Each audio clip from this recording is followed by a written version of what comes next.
Hi friends!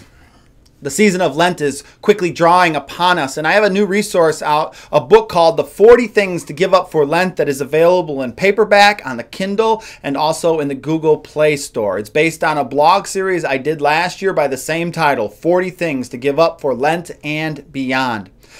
During the season of Lent, many people choose to give something up. They give up things like chocolate and Facebook and smoking and soda. The list goes on. And there's some not so good reasons to give these things up. And there's also some good reasons to give things up during the season of Lent. First, I want to talk about the not so good. I have 3 not so good reasons to give things up. The first not so good reason to give something up during the season of Lent is because it's tradition.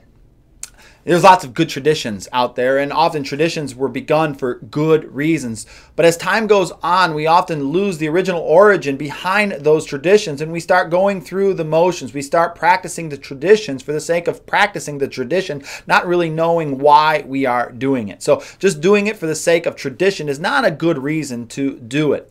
A second not so good reason to give something up for Lent is that it helps me relate to the suffering of Jesus. Now think about this. Giving up Facebook, giving up chocolate for a time, does that better help us relate to the agony, the true agony and suffering that Jesus endured upon the cross? Giving up first world luxuries and thinking that it's going to somehow help us relate to the suffering of Jesus is laughable at best and mockery at worst.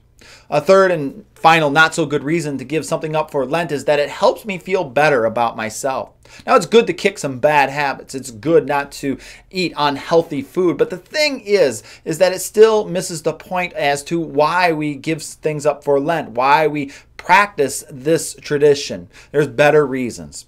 And so why should we give something up for Lent? The idea of giving something up for Lent goes back to the practice, the spiritual discipline of fasting. It's a spiritual discipline much like prayer and worship and Bible study. In fact, Jesus says when you fast. He doesn't say if you should fast. You know, fasting is an expectation for the followers of Jesus, but it's lost on many of us in America. We don't talk about it much. We don't teach about it much. And because we don't talk and teach about it, there is great misunderstanding when it comes to this practice.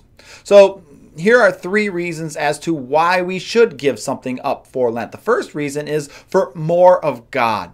Fasting in its purest form is giving up food for a certain period of time.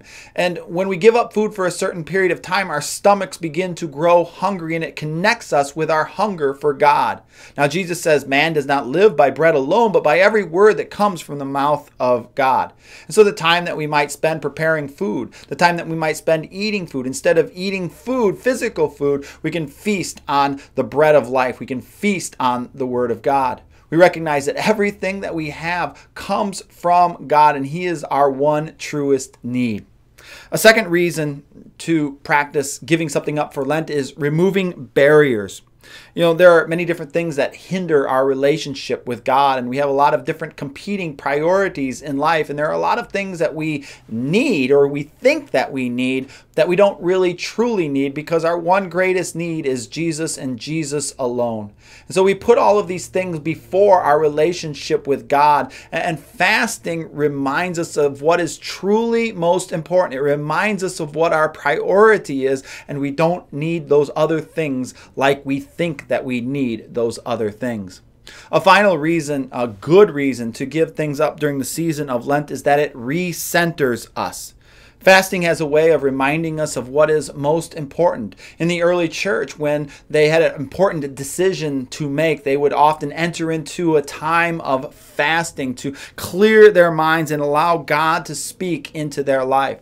Now, we don't fast for God's sake, but we fast. Fasting is a benefit to us. Fasting points us to what is most important in life and to keep the first things first. Fasting reminds us of that.